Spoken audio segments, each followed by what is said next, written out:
Շնորհակալություն։ Ոնց ենք։ Հավենք։ Երեք երեկոյան սիրելի ժողովուրդ մի բան հայտնաբերեցի, որ մեր ծրագրում կա մեկ լուրջ թերություն։ Որ թերությունն է դա։ Նայեք, մարդ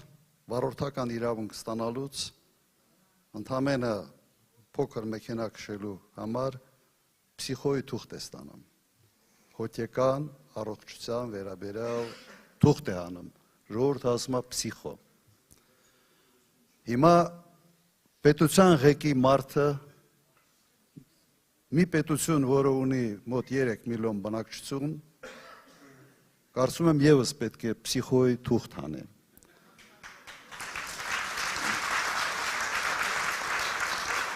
Եվ մենք անպայման մտցնելու ենք նաև մեր ծրագրի մեջ, որ վարչապետի տեխնացում պարտավոր է փսիխոյի թուղթ անել միջև ընտրությունների մասնակցությունը, որ մենք այլևս գժեր պետական ղեկի վրա չունենանք, ուրիշ տարբերակ այս պատնեշ դնելու չկա։ Ընդունում եք այս առաջարկը։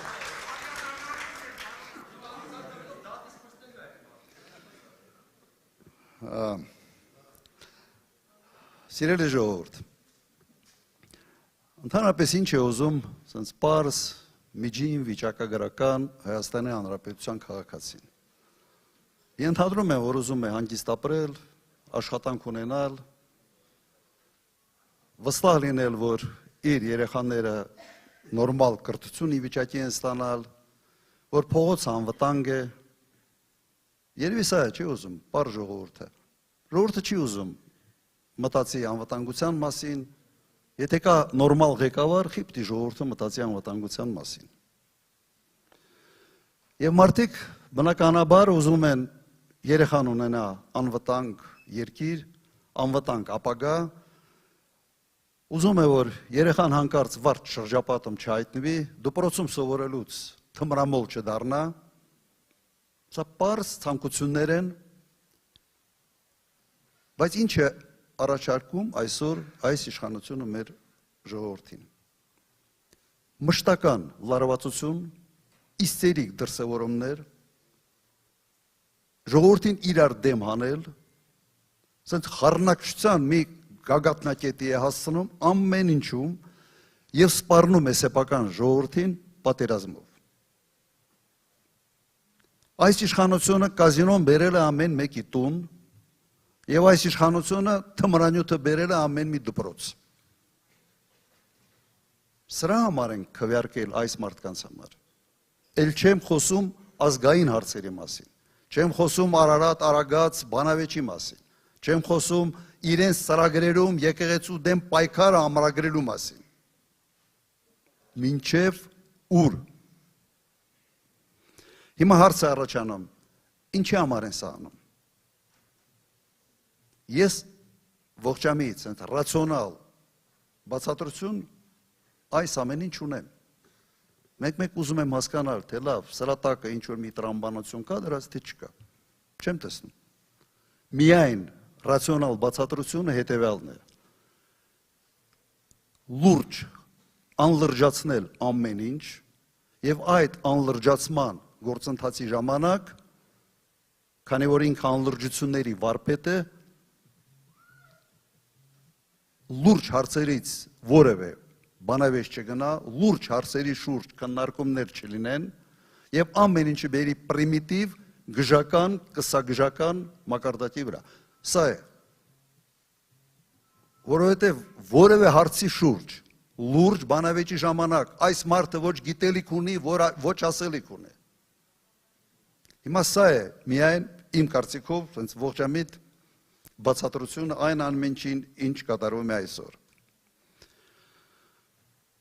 Եվ շատ մեծ հեշտությամբ կարող են ասել այսօր մեկ բան, մյուս օրը մեկ ուրիշ բան։ Արցախը Հայաստանը է վերջ, հետո Արցախը Ադրբեջանը է վերջ, բայց այդ ամենի պատասխանատվությունը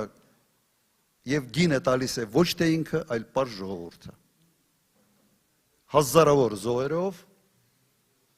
տասնյակ հազարավոր փախստականներով եւ ունեզրկված ընտանիքներով։ Սրան այսպիսի ձևակերպում եմ ես տվել, որ սա պատասխանատվության, իշխանության պատասխանատվության ինստիտուտի չեղարկում է։ Ըստ էության սա է կատարվում, այն ինչ տեսնում ենք։ Իմ խորին համոզմունքով իշխանություն եւ պատասխանատվություն սա սինոնիմներ են, սա նույն բանն է։ Իշխանություն առանց պատասխանատվության չարիք է ժողովրդի համար։ Չի կարա առաջնորդը ասի դե սխալվել եմ, ինչ ա եղել, հետո ինչ 5000 զոհ։ Այն ժամանակ ուրիշ բան էի մտածում, հիմա ուրիշ բան եմ մտածում։ Սա կրկնեմ, անպատասխանատվության ինստիտուտի չեղարկումն է։ Եվ սա այն է, ինչ քայքայում է պետականության հիմքերը։ Առանց պատասխանատվության չկա իշխանություն, առանց պատասխանատվության չի կարող որևէ պետություն կայանալ։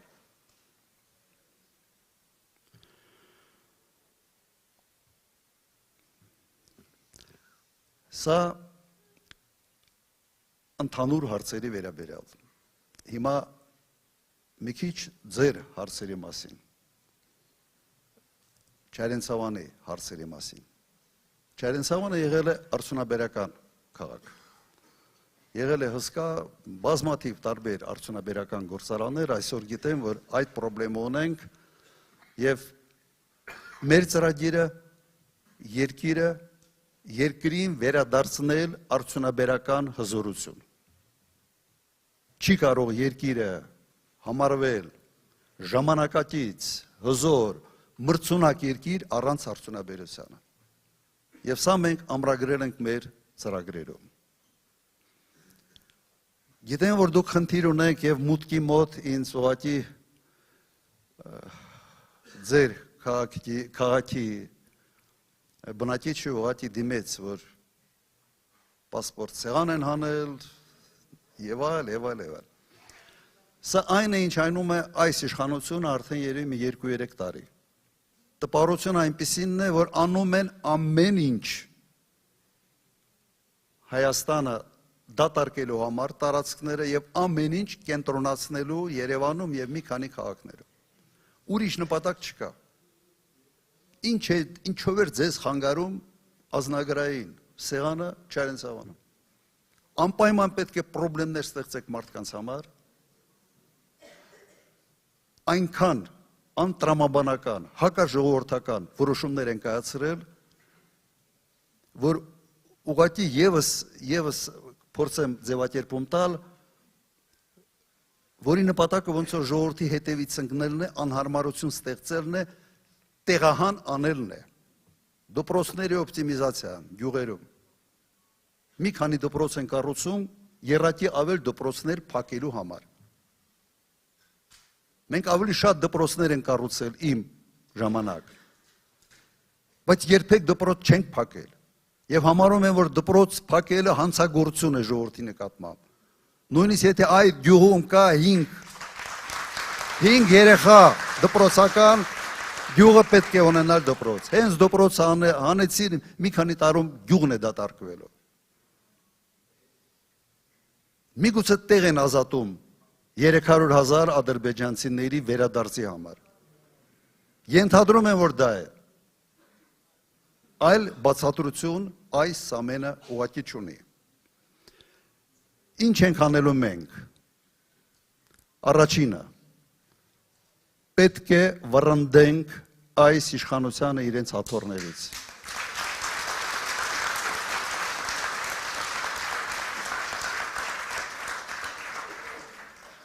Պետք է չեղարկենք բոլոր այն որոշումները, որոնք ուղղակի հակաժողովրդական բնույթ են կրում։ Բազմաթիվ են այդ որոշումները։ Պետք է փորձենք զարգացնել տարածքները։ Չի կարող Հայաստանը լինի միայն մեկ քաղաք, Երևան։ Սխալ քաղաքականություն է, դա երկիրը թուլացնելու քաղաքականություն է։ Շատ լավ է, մենք հպարտանում ենք Երևանով, բայց չի կարող Հայաստանը դառնալ քաղաքպետություն։ Մենք այնպիսի տարածաշրջանում չենք, եւ սա ուղղակի հարված է երկրի անվտանգությանը։ Եվ այս հարցը եւս շտկելու ենք։ Բայց մենակ չենք կարող անել։ Մենք ձեր կարիքը ունենք։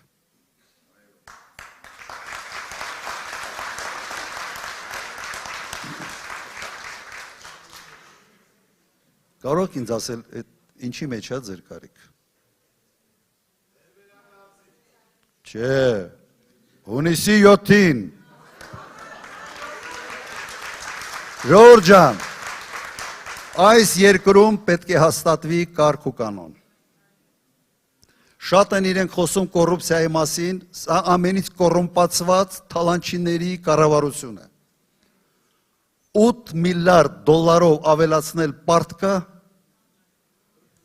եւ չկարողանան բացատրեն, թե ուր են գնացել այդ գումարները։ Մինչ այսօր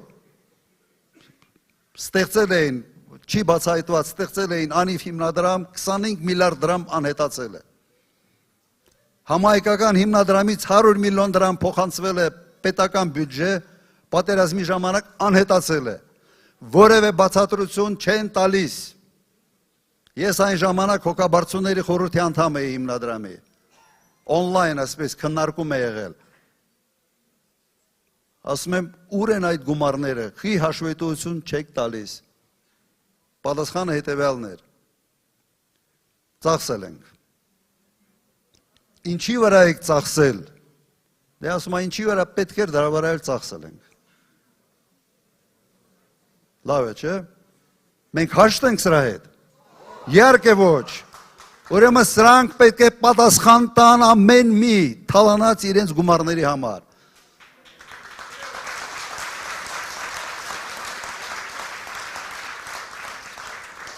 Հիմա ժողովուրդ ջան, ձեր ձերքին է այս ամենը։ Հունիսի 7, համար 17, եւ ում համար եք քվեարկում, Հայաստանի համար։ Մի հատ բոլորս միասին։